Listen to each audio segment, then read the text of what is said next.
Thank you, everyone, and welcome to this webinar on the subject of a new era of livestock policy, staying relevant in the post-pandemic world. You see, a very significant development which has taken place over the last couple of years is that suddenly livestock, which was always playing a second fiddle to the agriculture sector, has somehow come to the forefront. In fact, I always used to call that livestock is treated as a poor country cousin of the agriculture. And only when the policy makers, be it the political executive or the senior bureaucracy, whenever they had time from reviewing the Rabi or Kharif crops or various farmer-related issues, would they give some attention to livestock. I failed to understand why there was no realization that even when livestock was treated as just a subsector of agriculture sector, this is one sector which was growing very impressively and bucking the trend of the agriculture being stagnant at around 2%. The various subsets of livestock, be it poultry, dairy, sheep husbandry, piggery, fishery, they were all growing at 5 to 6%, 6% plus. Plus, in the system of mixed farming which exists in India, you don't have a farmer who's exclusively a crop husbandry farmer. And similarly, you don't have many farmers who are only livestock farmer. Mixed farming, every farmer would own land as also livestock, and livestock farmer would own land. So in this mixed farming system, somehow livestock, for reasons political or social or historical, was relegated to the background. Now, a few years back, this precisely the year, I think it was 2019, when this realization dawned that if livestock sector is to actually, we have to capitalize on the livestock sector and its potential to give a fillip to the rural economy. We need to give it a very focused attention, and it has to somehow be made independent of the agriculture sector. So two developments took place. First, there was a Department of Fisheries created exclusively, considering that the issues related to fisheries and the interventions it requires are unique. And thereafter, an independent Ministry of Fisheries, Animal Husbandry and Dairying has been created, which further has two independent departments, one dealing with livestock, that is dairy and animal husbandry, other dealing with fisheries. So livestock sector is in for good times as far as the attention and focus and the priority of policymakers is concerned. Then came creation of certain dedicated funds and institutions for access to institutional credit and access to other sources of finance. We started with a Dairy Infrastructure Development Fund. Now, the difference between this fund and the previous funds was that while the previous financial infusion used to be more in the form of subsidies, these were investments in basic infrastructure, which is the backbone of any sector. And these were also credit linked so that there is a greater degree of responsibility as also accountability while accessing and spending these funds. So you had creation of Dairy Infrastructure Development Fund, which is, I think, more than 10,000 crores. Then you came up with Animal Husbandry Infrastructure and Development Fund, which is close to 15,000 crores. Then we have Fisheries Infrastructure Development Fund, which was Fisheries and Aquaculture Infrastructure Development Funds. Again, something like 10,000 crores or so. And these funds are credit linked. There's a credit, there is a part of subsidy, and there is a margin money of this thing. So it's actually these funds are operating on a business model rather than a subsidy infusion model. COVID pandemic, since we are also talking in terms of post-COVID pandemic period, COVID pandemic also taught us one very clear lesson, that livestock sector is much more resilient than other sectors of the economy. Despite the fact that we are dealing with living organisms, this is one sector which held on its own during the COVID period also. Dairy, you didn't find any extreme fluctuations in the prices of milk or milk products in the market, nor did you find a very serious kind of disruption in the supply of milk or milk products as you found in other products. Poultry did take a massive hit, but it was only for a short period. In fact, I remember having written when the poultry took a real hit, when I think farmers were actually just giving their chicks and eggs for free, or you had these very horrifying and scary videos of small chicks in lakhs of numbers being buried alive. But the way I thought it will take about 4 to 5 years for poultry to actually come back on its rails. But the way the sector bounced back is phenomenal. From egg being distributed free of cost, now it is again come back to 9 to 10 rupees per egg in the market. The way it bounced back shows the resilience of the sector. So I think the the new area of livestock is very good, and it is backed by very, very sound and robust policies. So I'll stop here because we have a very eminent that panelists. I have interacted with all of them. Mr. Rahul Kumar may not remember, but I have heard him speak many times. He brings with him a vast experience in the industry. Now, he has been MD for more than 10 years of Amul, and Amul is probably the only global dairy brand we have. And Amul is something which is a pride of the entire nation. And let me tell our viewers and audience that as MD of Amul, he in fact first introduced automation in Amul in terms of robotic packing of milk, in terms of automatic paneer making machines. And he also expanded Amul beyond Gujarat. Otherwise, Amul would also, how has Amul become a global brand? Amul was at the end of the day initially just a cooperative society of Gujarat, then different cooperative societies conglomeration within Gujarat. But he took Amul from being just mere cooperative to a cooperative which is corporate, competing with the corporates. And I think with his experience and now having moved to the private sector, we would be truly enlightened when he gives his insights into how dairy is developing. We have Dr. Bhushan Tyagi. I have had the privilege of working with Dr. Bhushan Tyagi on two different occasions. Dr. Bhushan Tyagi is Joint Commissioner in the Ministry of Fisheries, Animal Husbandry and Dairying. Mr. Bhushan Tyagi knows the sector inside out, like the back of his hand. Even now, whenever I have any doubt or query, I just send him a WhatsApp message, and within a matter of minutes, he sends me the information. Besides the general policy framework for the entire department, Mr. Bhushan Tyagi has done some geoman's service in the field of genetics and breeding. And as you know that breed is the most important element in livestock management. First is breed and then is feed. But there's a English author called George Eliot. She said that breed is stronger than the pasture. So a sound breeding program and sound genetic makeup of the livestock is the key to livestock productivity. And that is what Dr. Bhushan Tyagi sees. He is also the architect of the Rashtriya Gokul Mission, a flagship program of livestock development, especially preservation of indigenous breeds, which are so very critical to preserve our livestock biodiversity and also to face the challenge of the various animal diseases and pandemics, etc. So Dr. Bhushan Tyagi has vast experience. He's theoretically, academically very sound, and he's very practical. Since he has been the formulating policies of artificial insemination, embryo transfer technology, IVF, whatnot. And I think surely we will learn a lot from Mr. Bhushan Tyagi. Dr. P.S. Mahesh is a poultry giant. You will not find any seminar, any workshop, any discussion on poultry, be it by the private sector giants of poultry, where Dr. P.S. Mahesh is not there. He's one professional in the government who is sought actively, proactively by the industry people, by the businessmen to seek advice. And when I mentioned what I said about Dr. Bhushan Tyagi, I would say about Dr. Mahesh also. Every time he makes a presentation, at the end of the presentation, a request goes from me to Dr. Mahesh. Dr. Mahesh, please share your presentation with me.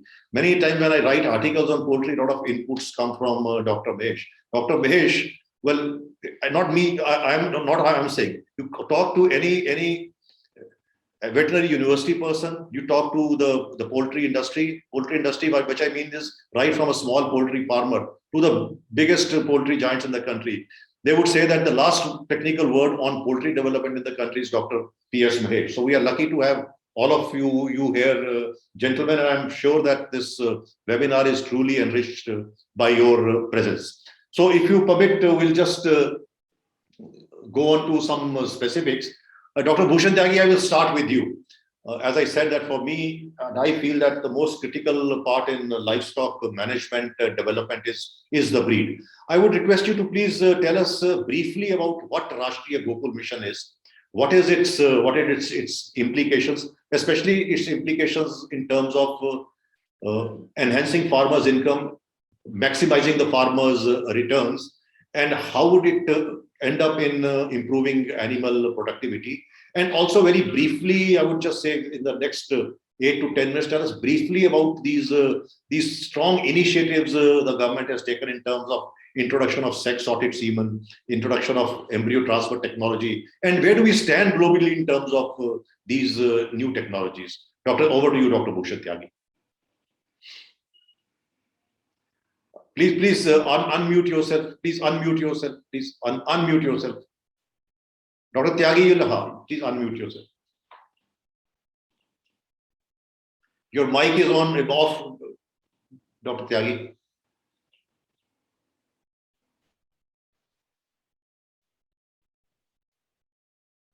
Can you hear him, anyone? No, sir. No, sir. No, she's not audible. Thank you. Tyagi ji आपका mute है, कुछ problem है speaker setting में थोड़ा देख लीजिए. Okay, till Dr. Tyagi, I think, suggested, I'll go to Mr. Rahul Kumar. Mr. Rahul Kumar, I just would like you to tell us, our entire policy and strategies for dairy development have been strongly biased towards cooperatives. Even now, the Dairy Infrastructure Development Fund and all the access to various schemes and incentives is only for the cooperative sector. Whereas we have some very, very good reputed companies, and one of them is this Lactalis India, of which you are the MD, and which has already acquired two companies, small dairy companies there. We already have presence of Nestle to a small extent. And then we have a host of small to medium-sized private dairy companies in the country. How do you see the future of dairy now, especially when there is a realization that the private sector too has a very important role to play in dairy development? Do you think it is going to help the farmer in the long run by giving him better returns? Or do you think the farmer is actually threatened by the expansion of private dairy industry at the cost of cooperatives? Yes, it's very nice and very relevant question what you asked. See, basically, if you see the entire evolution of dairy industry in India, it started with with Amul, and after that, when Dr. Kurian set up Amul, and then Lal Bahadur Shastri came to Anand, and he requested Dr. Kurian to set up Amul model all across India, and that's why the cooperative movement started. NDDB was established, and if Operation Flood 1, 2, 3, and we became a #1 producer of the milk through cooperative dairying system in India. And this was there from early 70s till late 90s. And then when the economy was open in 1991 by Dr. Manmohan Singh and Narasimha Rao, that time, the first time the private dairy sector was allowed to enter into dairy. Earlier, it was very few companies like Nestle. There was a Hindustan Lever, with Anik brand, and they were very small. But as such, it was not open to the private dairy. And so, if you see the private dairy, tenure under the dairying in India is post 91, and after that, a lot of private dairies they started, and it started with Heritage in South, and Baramati, Shaibar in Maharashtra, and a lot of dairies in North has come. So basically, it's about 30 years of private dairy versus 60 years of cooperative. And in last 30 years, lot of investment private dairies have done into the system. See, basically, whether it's a private or cooperative, the whosoever is working in the dairy sector has to collect milk from the farmer. And sometimes we have to also understand that farmer is always in the advantage if the competition is more. Now, even if the cooperatives are there and no private sector is there, that is also not very good for the farmer, and vice versa. So when we have both, private as well as cooperative, it is always better for the farmers, I would say, because then the companies or cooperatives have to compete to get that milk, and farmers will go where they are getting better price of milk.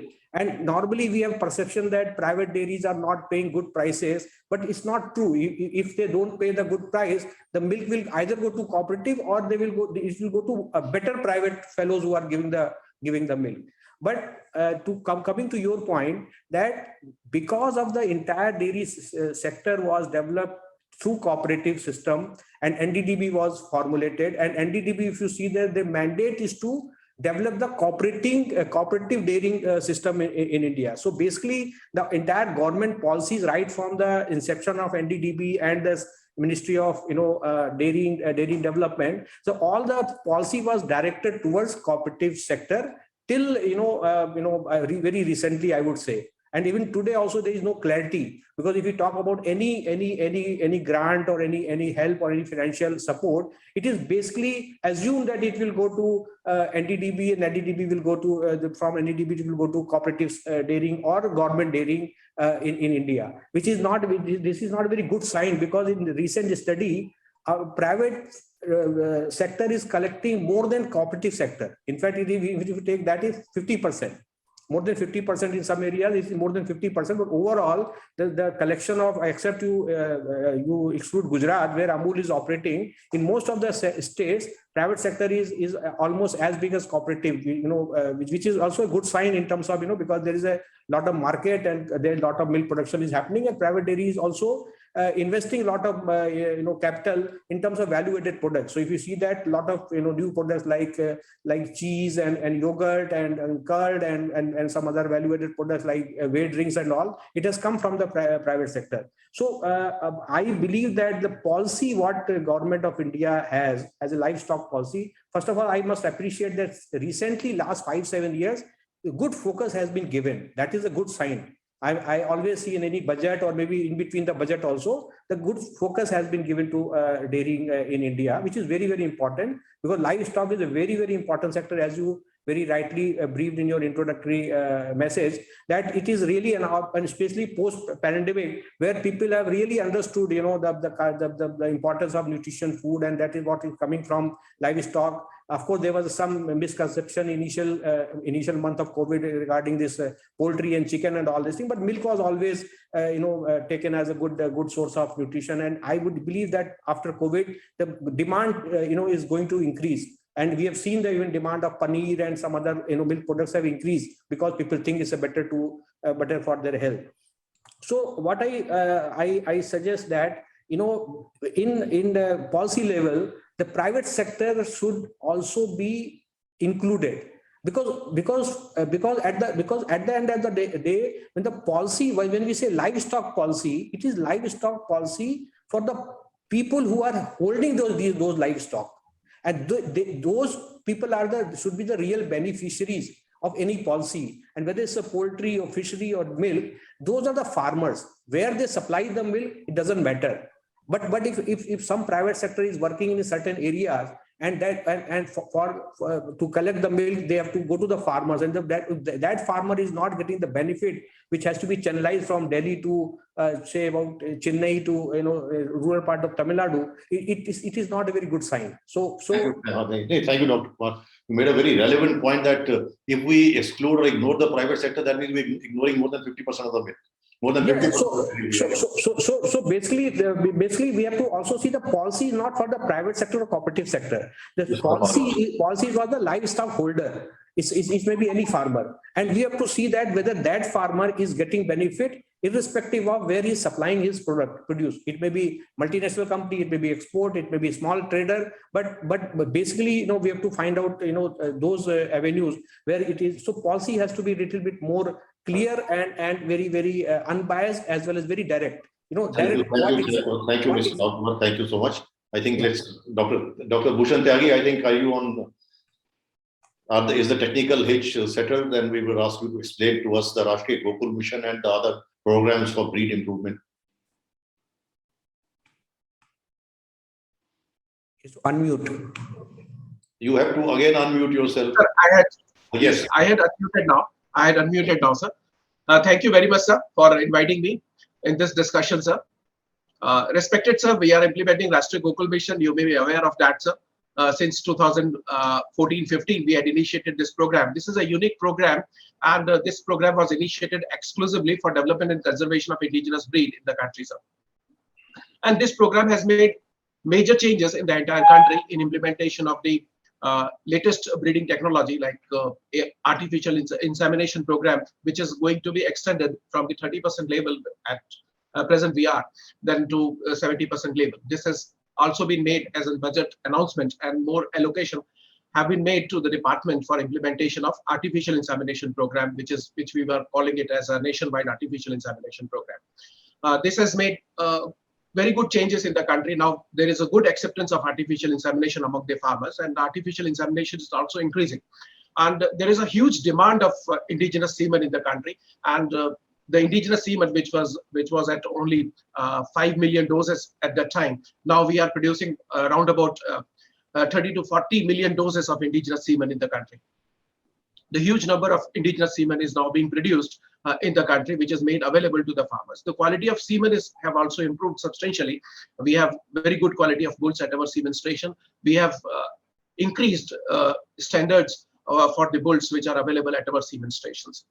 We had initiated large number of technologies under this program, like we had initiated sex sorted semen. We had created facility now at 3 semen stations in the country. One is at Uttarakhand, other one is in Madhya Pradesh, and third one is coming up in Gujarat in the government sector. In the private sector, we have 2 semen stations. One is with BIF in Urli Kanjan, Pune. Another one is with NGO. Another one is with private at Chitle Dairy Farm. Good quantity of sex sorted semen is now being produced. During last year, we had produced around about 22 million sex sorted semen doses in the country. In order to, earlier the focus of the department was to create the infrastructure in the country, was to create the facilities in the country for development of the technology, is to create the facilities in the country so that we can implement the technologies in the country, like embryo transfer technology, IVF technology in the country. Now focus of the department is to take this technology at the farmer's doorstep. We are now implementing a program called Accelerated Breed Improvement Program for getting assured pregnancy through IVF technology. And we are also implementing Accelerated Breed Improvement Program for getting assured pregnancy through use of the sex sorted semen. Both the programs will be taken up at the farmer's doorstep, and subsidy will be made available directly to the farmers in this program. Under the IVF program, a subsidy at the rate of 5,000 rupees per assured pregnancy, if farmers interested to get a pregnancy through IVF technology, will be made available under the program. And rupees 750 will be made available to the farmers if he is interested to get pregnancy for using sex sorted semen. Sex sorted semen, sir, really will be the game changer for this country. We can change the entire dairy sector through the use of the sex sorted semen, because the profitability of the farmers will be doubled if he is going to accept the sex sorted semen technology. And we are also developing indigenous sex sorted semen technology. NDDB has associated with Jiva Sciences for development of the indigenous sex sorted semen production technology. And the cost of sex sorted semen, if this technology is developed, will be around about 200 rupees, which is equivalent to the unsorted semen which is available at present in the country.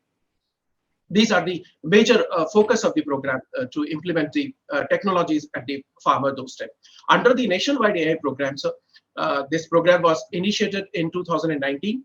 This is a major program for extending the artificial insemination coverage. Under this program, free of cost artificial insemination is made available to the farmers at their doorstep.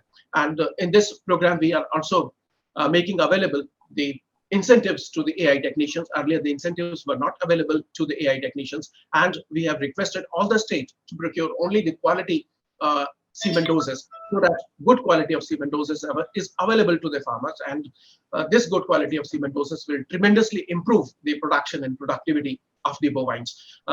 We are aware that we have the largest breeding network in the world, sir, and we have the largest facility for the sex sorted semen, what we are creating in the country. This sex sorted semen production facility is very limited in the developed, even in the developed dairy nation. We are creating the facility at our 12 semen stations, as well as we will implement a massive program which is coming up, that is Accelerated Breed Improvement Program using sex sorted semen. We will utilize 51 lakh doses in a year, 5.1 million doses in a year of sex sorted semen for our artificial insemination program. And this is a very huge program which was not used by any country in the world for development of the bovine population in their country. We are also initiating one program which is one of the best program for the announced in this cabinet note. We are initiating a establishment of breed multiplication farms. In the establishment of breed multiplication farms, large farms will be established in the country, and these farms will be established in a hub and spoke model, so that a farmer or entrepreneur will maintain 200 animals for production of the female calves. and the female calves which are produced at the farm will be supplied to other farmers. And preferably, he will establish a farm of the indigenous breed. In this establishment of this farm, a subsidy of maximum subsidy of rupees 2 crores will be made available to entrepreneur, and remaining part is to be availed by the entrepreneur through the bank loans. That's for establishment of a breed multiplication farm of the size of 200 animals. About I think Dr. Bhushan Tyagi, I'll just ask you to stop here so that we have time for the questions from the audience, etc. Also. But thank you for telling us that we have started moving from very rudimentary kind of livestock farming to a scientific and technology-based and technology-supported farming. And I think it is amazing that we introduced sex-sorted semen, and I think we have the largest breeding program through this sorted semen anywhere in the world. And hopefully, the initial, I'm told that the initial results are very positive and good, and this could actually be a game changer. Dr. Mahesh, poultry is a very different model from the rest of the livestock, wherein our rest of the livestock, including dairy, is by and large unorganized.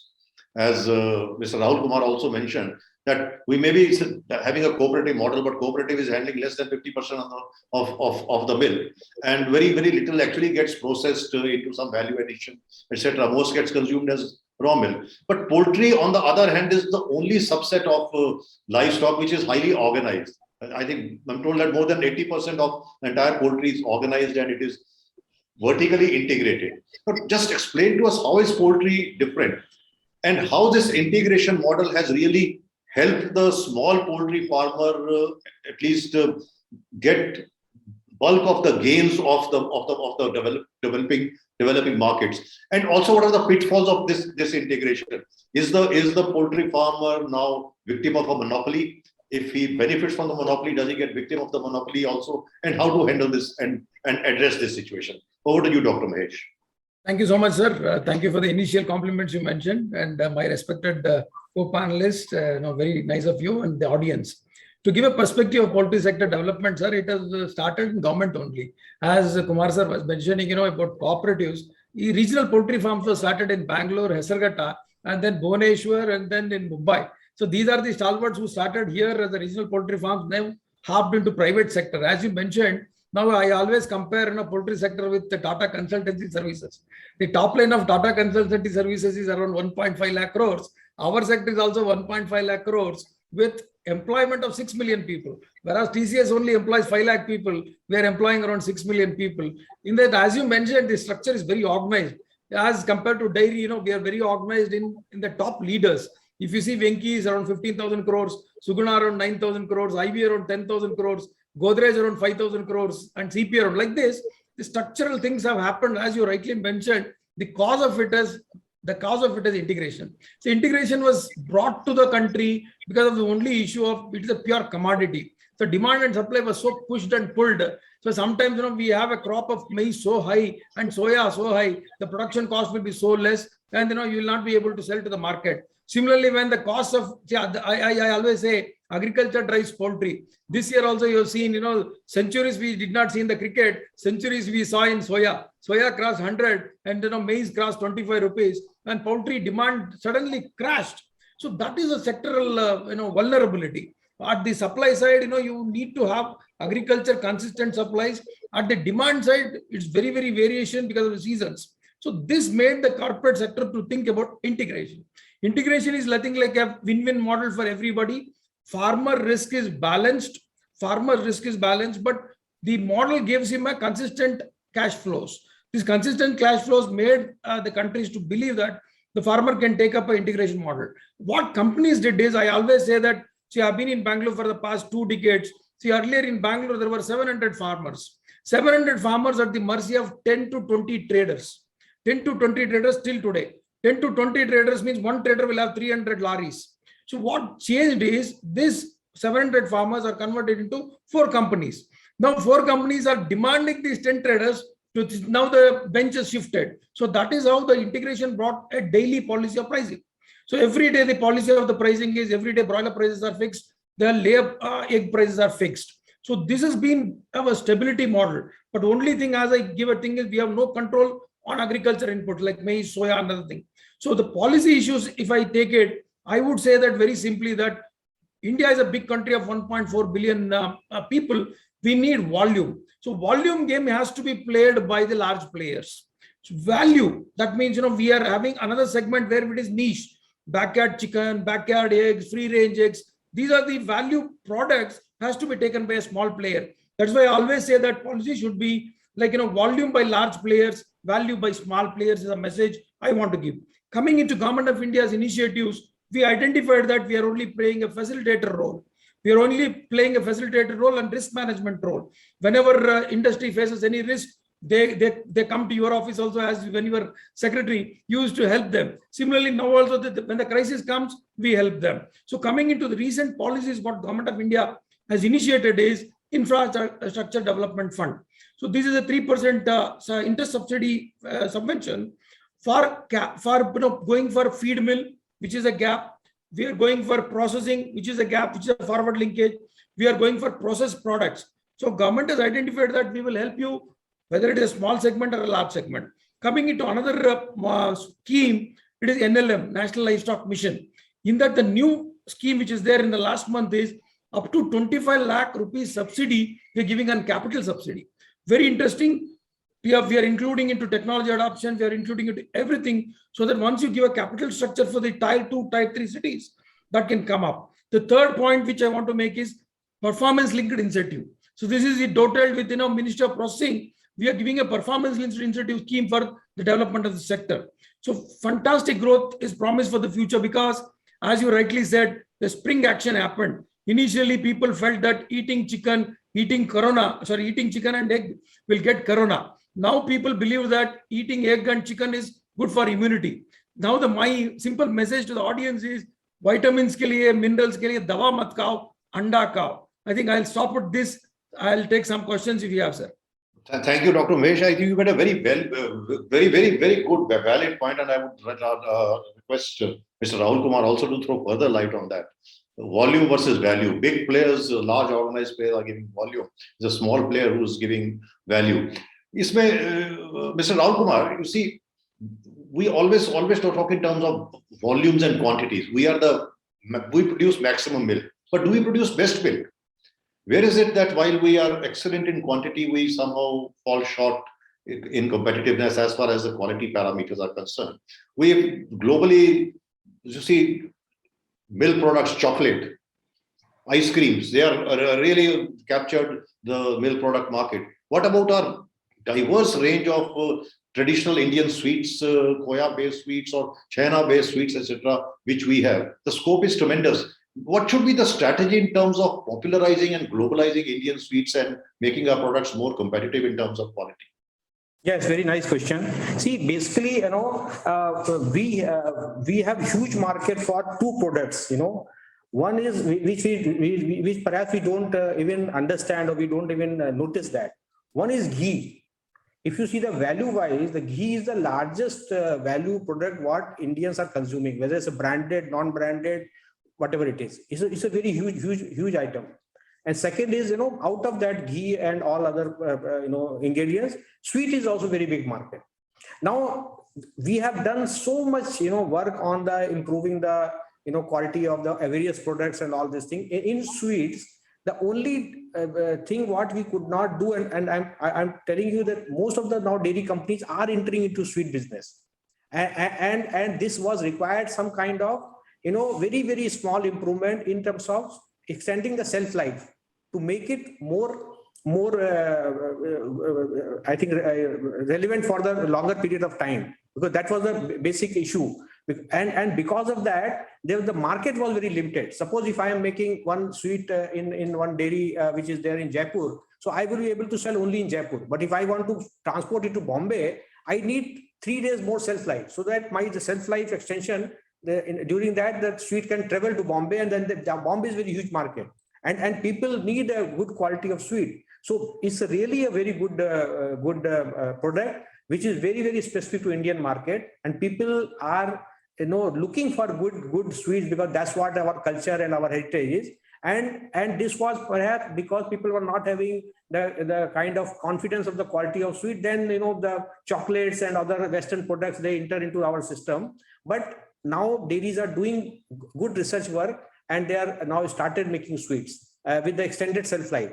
It may be modified atmospheric packaging, or maybe having some innovative latest technology of packaging, so that our sweet shelf life is from 7 days, it can become 21 days or 1 month or more than that. So this is a very good Indian, I would say, potential product potential in our market. Yeah, I think you made a very good point, and it is said that you increase 1 day shelf life, you also increase 1 rupee in terms of its value and in terms of return to across the value chain. See, one day shelf life means you can travel another 400 kilometers. Yes. Okay, You so can get better price also, you expand the markets. yeah, you expand the market, yes. Dr. Bhushan Tyagi, there's one concern, and which would be a major concern for the farmer.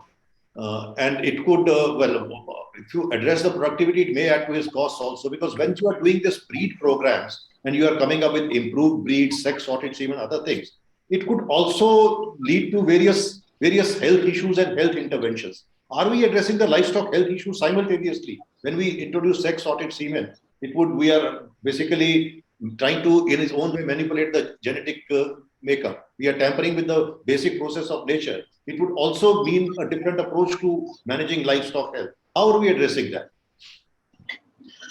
Sir, artificial insemination with sex sorted semen or with unsex sorted semen is not different, sir. It's the same type of activity, because the semen is same, whether it is sex sorted or it is unsex sorted or traditional semen. So artificial insemination is same. It is also not causing any diseases among the farmers. But yes, sir, genetic manipulation can cause some changes or some mutations in the animals, and these issues are not presently being addressed by the department. But we are taking more effort in the selection of bulls. When we select the bulls, we try to find out that bulls are free from all diseases, as well as bulls are free from all genetic disorders, all known genetic disorders, because most of the genetic disorders so far have been identified in the exotic bulls, not in bulls of indigenous breeds. So most of the genetic disorders which we are addressing at present, we are looking at in the exotic bulls or in the crossbred bulls, what type of genetic disorders are there. If bulls is having a genetic disorder, then this bull is eliminated from the breeding program. Put it this way: with all, say, infusion of all these technologies, what would be the pocket of farmer look like? How much would it impact his cost of livestock farming, and what would be the returns? Because at the end of the day, he's not concerned about technology. He's concerned about how much money is he earning. Will the infusion of these technologies really transform his economic or financial position? Yes, sir. This farmer is getting huge opportunity if farmers accept artificial insemination in 3 years, because animal is coming into heat, and after 3 years, animal is going to give milk. So generation interval is of 3 years in case of the dairy animals. So after 3 years, farmer is getting around about 21,000 or 22,000 rupees as additional income if there is increase in productivity through artificial insemination. If farmer is accepting the artificial insemination with sex sorted semen, the increase in income will be to the tune of rupees around about 60. Are these technologies equally available to a small livestock farmer having 1 or 2 cattle and a big dairy farm, or is there some kind of inequity in this access to these technologies? No, sir. Acceptance of technology is very poor at present, sir. Technology is also very costly for the farmer.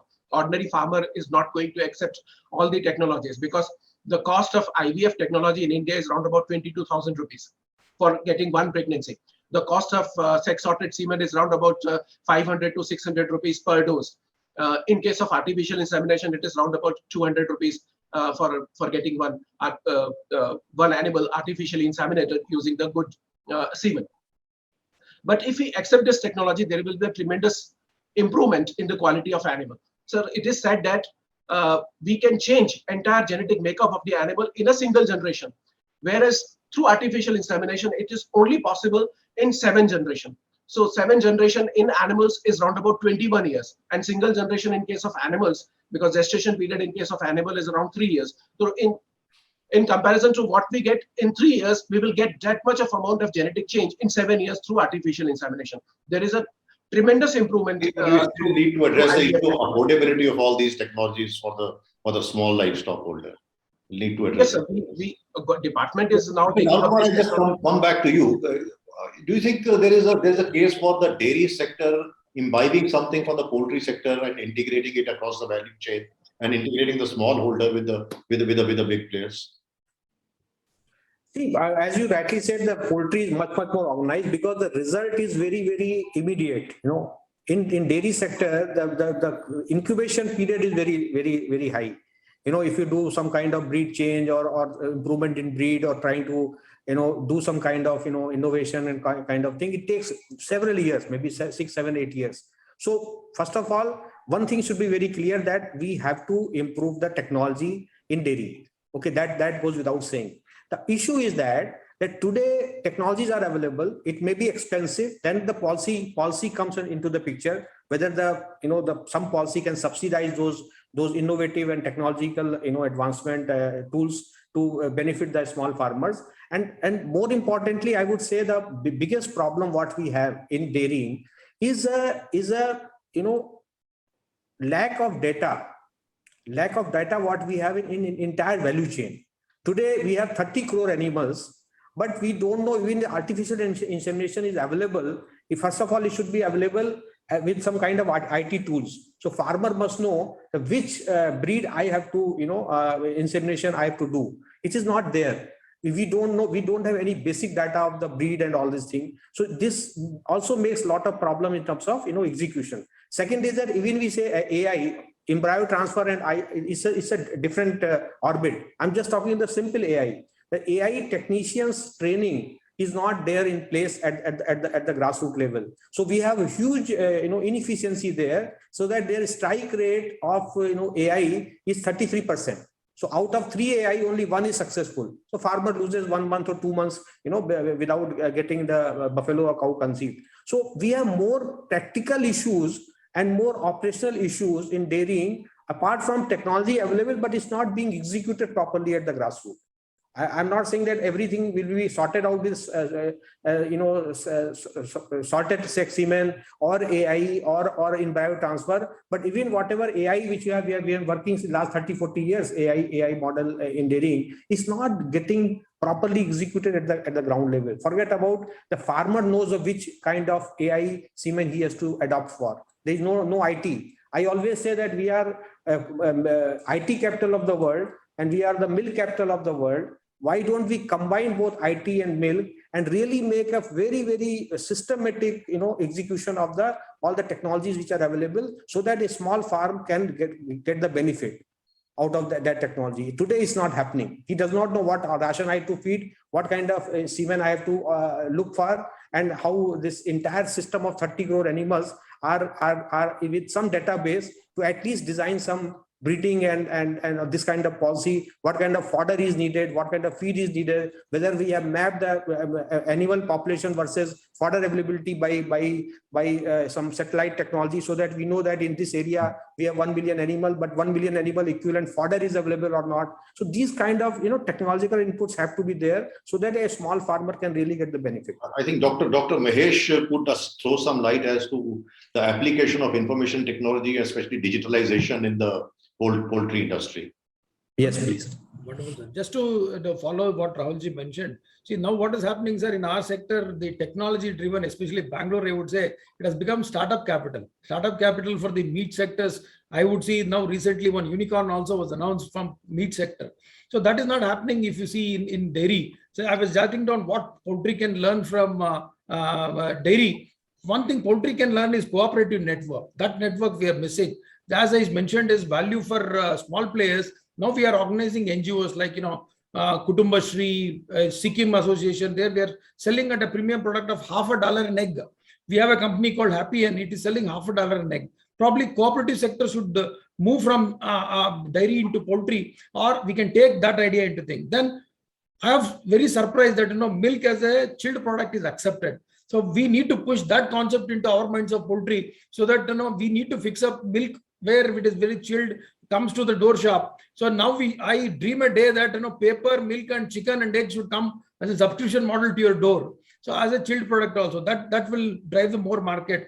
and more value-added products are there in dairy sector. If you go to any neighborhood dairy shop, you find so much of SKUs. But whereas in SKUs in the poultry are very, very limited. Then I would say the great ads, the ad campaign, advertisement campaign, what we need to learn from dairy is we are missing in poultry. I've been telling that national campaign for protein, we should bring in brand ambassadors and do a great way. And the message for dairy to learn is integration. As I was telling, risk management, we have seen in a couple of private dairies, I've seen in Hudson Dairy, how things have been now managed at a risk management level. It is similar to the poultry integration. And then branding, especially in poultry, we have done such a great branding of products. So I think, in Bangalore alone, 10 big brands have come. And then experiential shops. If you walk into poultry shops, meat shops in Bangalore, 2,000 square foot shop was a dream.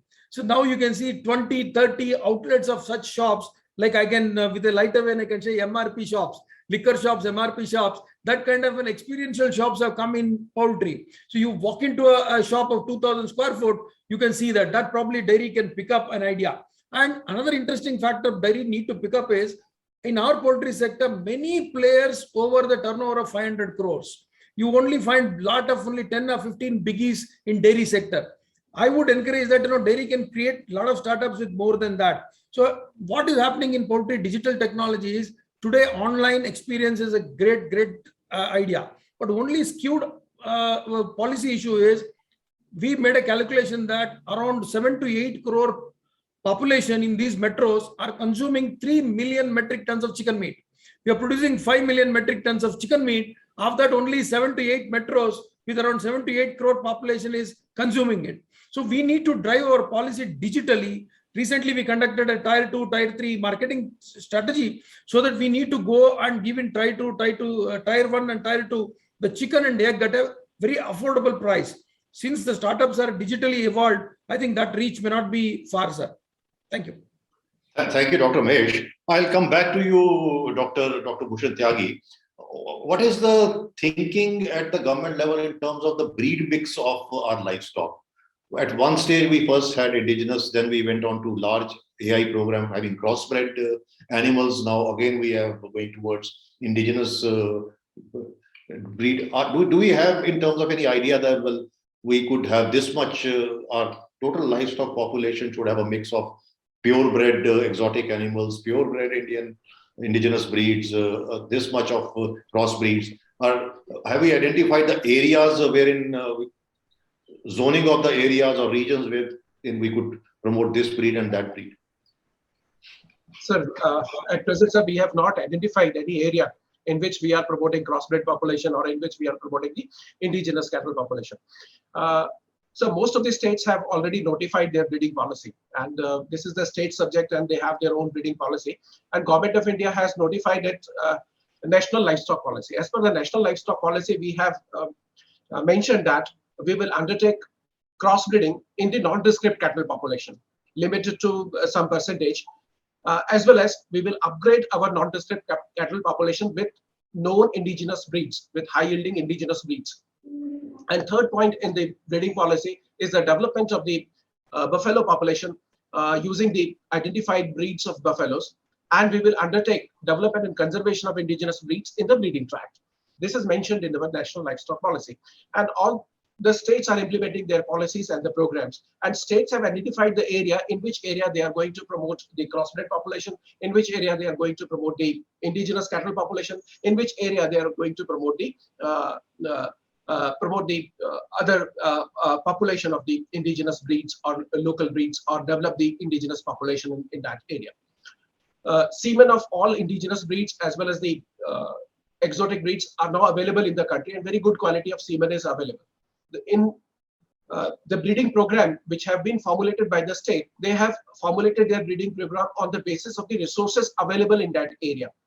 Because NDDB is helping most of the states to formulate their breeding policy and the breeding plan in consonance with the National Livestock Policy, and they are advocating the state that you have to use indigenous breed in this area for development of your nondescript cattle population. Because we are aware that out of 192 million cattle population, we have 141 million indigenous cattle population, and out of this round about 30-37 million are indigenous cattle population, and remaining 111 million are about non-descript cattle population. There is a need of the hour to develop the non-descript cattle population and to turn them into the descript cattle population, either to turn them into the crossbred animals or to make them purebred indigenous animals, so that the productivity is increased and there is more and more benefit to the farmer. If the productivity is increased, there is a more benefit to the farmer in the animal rearing.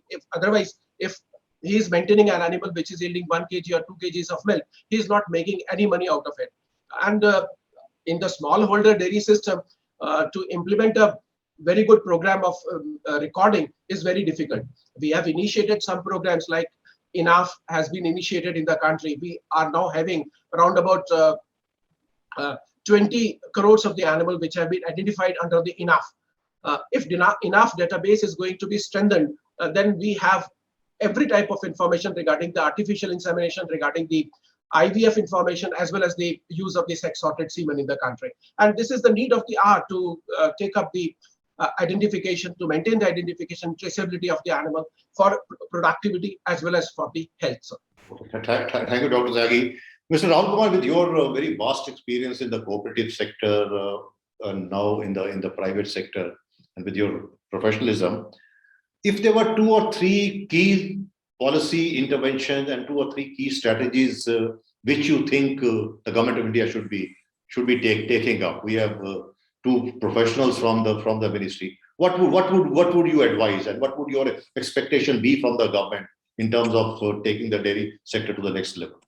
Yeah, sure. So I would recommend at least 4 or 5 key focus points for the entire dairy sector in India from the policy angle. First of all, I just heard that digitalization is already taking place. I think this is must, and it should be done as soon as possible. I dream that as everybody has Aadhaar card, so every animal also has that kind of thing, so that it will really make the things very, very productive, because our major challenge in future is to get the resources. The productivity has to improve.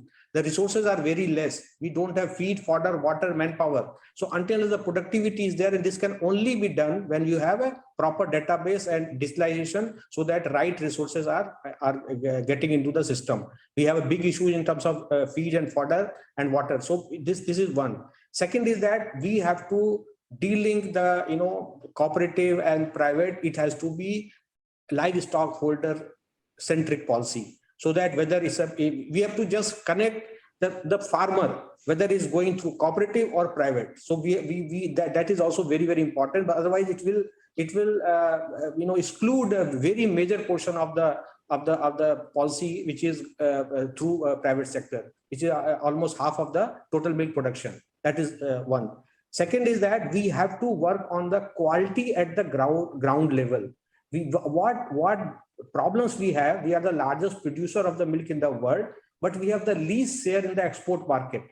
And until unless we value add our entire livestock system, as well as especially in dairy, the farmers will not get the benefit of the global market. And the basic problem is that we have antibiotic milk, we have aflatoxin milk, we don't have a proper quality of milk. So a lot of infrastructure in terms of testing and all this thing has to go into the rural base or at the ground level, where really we are improving our milk quality. I'm not saying that milk quality has not improved. Last 20 years, lot of bulk coolers and all this thing has gone into the system, and government has supported the bulk cooler. So that's why our lot of milk is chilled immediately after is milk, and then we have a lot of other infrastructure in terms of road and in terms of cans and all this thing is there. So at least from that angle, milk quality is improved. But I think we have a lot of things to do in terms of further antibiotic free milk, aflatoxin free milk, because this is restricting our ability to export to the many countries. Let me tell you, we cannot export our milk products to Europe because of quality. We are just exporting our milk to only third world countries. And that is not a good sign, because when we are going to produce 300 million metric ton and our demand will be 250 million metric ton. So we have to export some product so that farmers get the better income. Sorry, Mr. Rahul, I'll have to stop you here. We just have 4 minutes. In the next 2 minutes, Mr. Mahesh Kumar, one question which a lot of people ask is, well, poultry is a very rewarding business. Why is it that our entire poultry is concentrated in a few southern states? Why is it not moved to the northern states and the central India and the eastern India, wherein I think the farmers require some activity which gives them much better returns? Why is this development so skewed? Very, very quick answer, sir. It is back-end supply of corn and maize, and then temperature. See, if you see temperature 35, less than 35 degree, only broiler and broiler breeders are being maintained. That's why if you see the Central India IB group or even Bengal or Punjab, they're coming up with environmentally controlled housing. When they put cost investment, the scale of operations will be very small. That's why the cost of production will be very high. That's why it is skewed, but it is almost now equalizing, sir. Now, coming quickly to the end of the points of final conclusion, as the data management, I would recommend National Poultry Register, because we don't have that data with us, even though the corporate sector is so well developed. I would say that like a COVID app or an Arogya Setu app, a voluntary registration has to happen. Next thing is surveillance. We have fantastic institution called National Institute of Veterinary Epidemiology and Surveillance. Private sector has to utilize it. And then poultry for protein campaign and egg campaign has to become a national campaign, so that we can help the country which is deficient of protein deficiency. I think these are all the final conclusive points, sir. Any other issues, we are there to help for anybody. Now, Prashant mentioned one interesting note in the chat, how the policy is impacting the balance sheet. The whole, whether it is dairy or a poultry sector, now the entire government-centric approach is not productivity, not performance, it is profitability. That is doubling the farmer income. That is how everybody is trying to put money into the pockets of the farmer rather than the productivity and performance. Thank you, sir. Thank you so much, gentlemen. And from what Dr. Mahesh said is, I remember one of my last meetings with the then Union Minister, Mr. Giriraj Singh. He said कि secretary साहब बहुत बड़ी बातें करने का फायदा नहीं है, किसान को पैसे का स्वाद चखाओ. At the end of the day, the entire livestock sector, the livestock farming, managing the livestock production and value chains, be it poultry, dairy, goat, piggery, fish, would become attractive if there is money in it. If the young boy or girl who's farming can feel that he can change and get a new smartphone every year or upgrade the TV at home, only then it will be very attractive. And for things, I think some very valid points have been made. Number one, use of technology, especially information technology and digitalization. Very strong database for our planning, breed improvement, and more importantly, going from volumes to value, from quantity to quality, so that our products become very, very competitive, not only in the international markets, but also in the domestic markets. And as Mr. Rahul Kumar said, address the sector as a whole, not one section of the sector, not cooperative. It is a dairy sector, it is a milk sector.